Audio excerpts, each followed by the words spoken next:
Good afternoon, everyone. It is July 30th, 2025. I want to say thank you, as always, to all the new subscribers and all the people leaving comments. And I hope you will like and subscribe to this video as well. Anyway, on to the topic. This is sort of an interesting one. Someone posed a question I thought was a very good question. You've heard me mention demographics and falling fertility rates and things like that. And someone put up a question that I thought was actually pretty interesting. I saw, which was, why is 8 billion the magic number of people to maintain? What's wrong with 6 billion or 10 billion? Weren't there fewer people in the 90s? Wasn't that pretty good? This is, I think, a fairly solid question to ask, which is, what is the point of the magic number of 8 billion? The answer is there is no magic number of 8 billion. There's no magic number, period.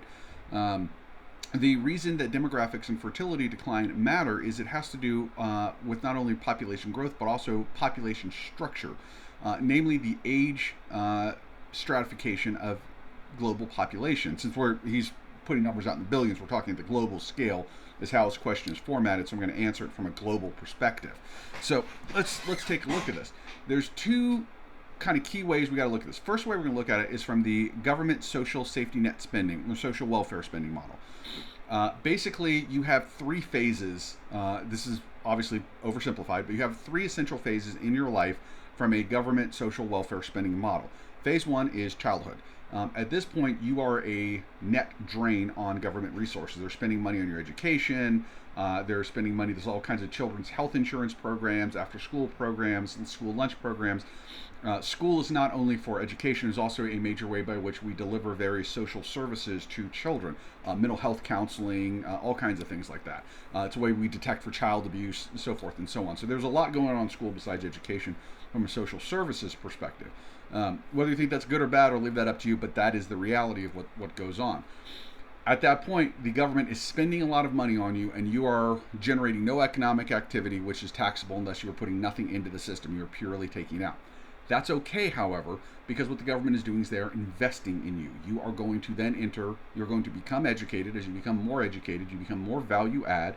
And then as you enter the second phase, which is the economically productive phase of your life, since you are better educated and more value add, you will generate more economic activity and you will generate more taxes than if they had not made that investment in you. So phase one, childhood, you're a drain. Government spending money on you, not getting anything back.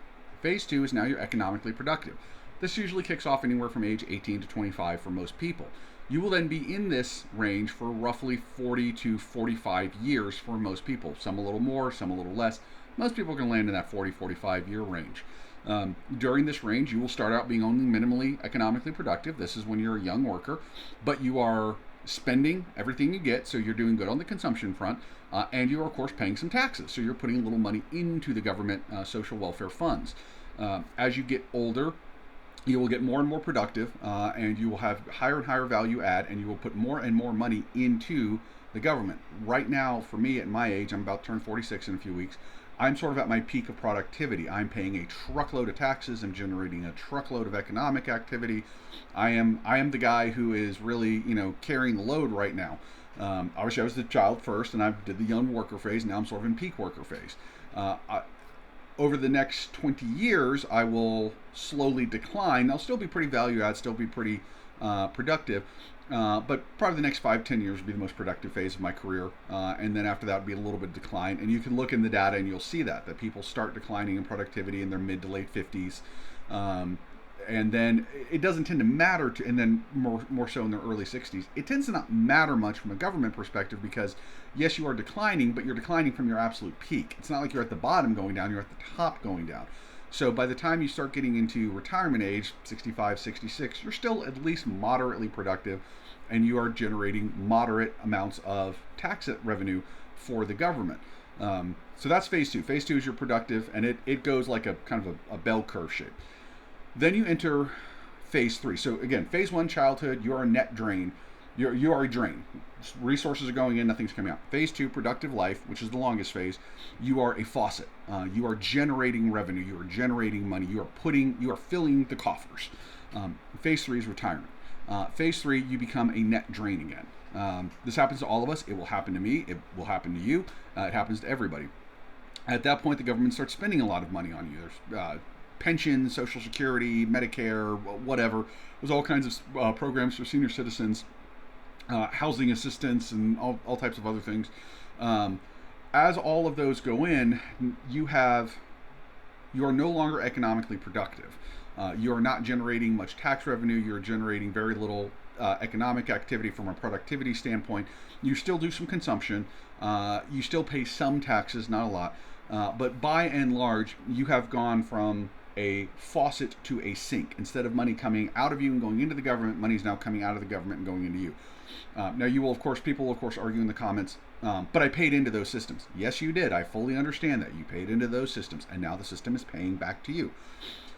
So, why this matters for birth rates, fertility, and all that is that what's happening to the global population, and depending on what country you're looking on, we're in various phases of this, is that the productive worker cohort, which is the group that pays for everything, is either shrinking or about to shrink.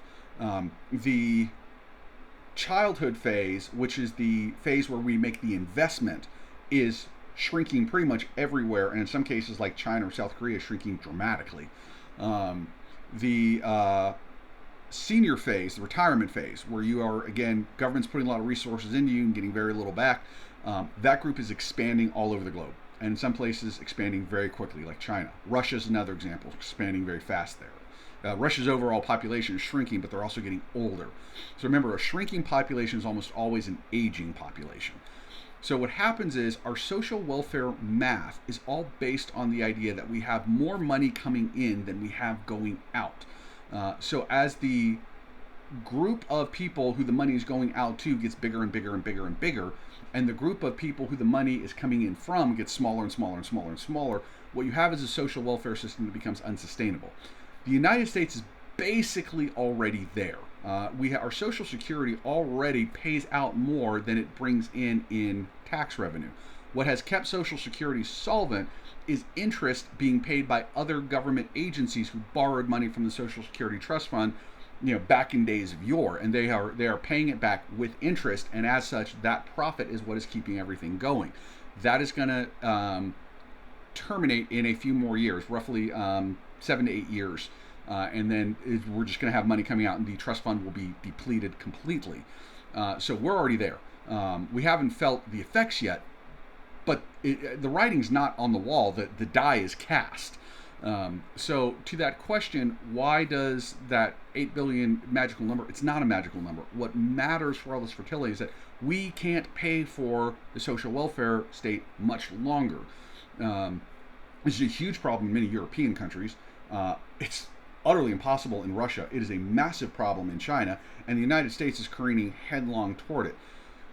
Fast forward about 2035 or 2040, and you're going to have governments going broke all over the world. Now, they do have an option, and their option is print a metric ass ton of new money and use that to pay for it.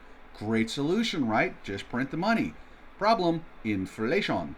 And so all those younger workers and all those retirees are going to find that their income, which, imagine you're retired, you're on fixed income, you get whatever you get per month, and all of a sudden inflation starts spiking.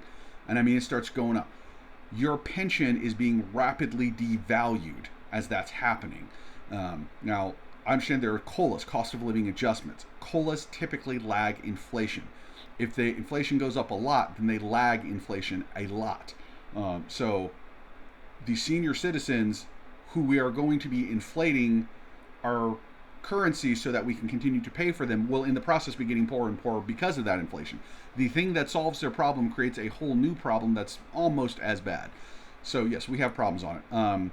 So that is the first part of my answer to that question. I will do the second part of my answer in a separate video, and that is going to be about economic structures, just keeping the economy going.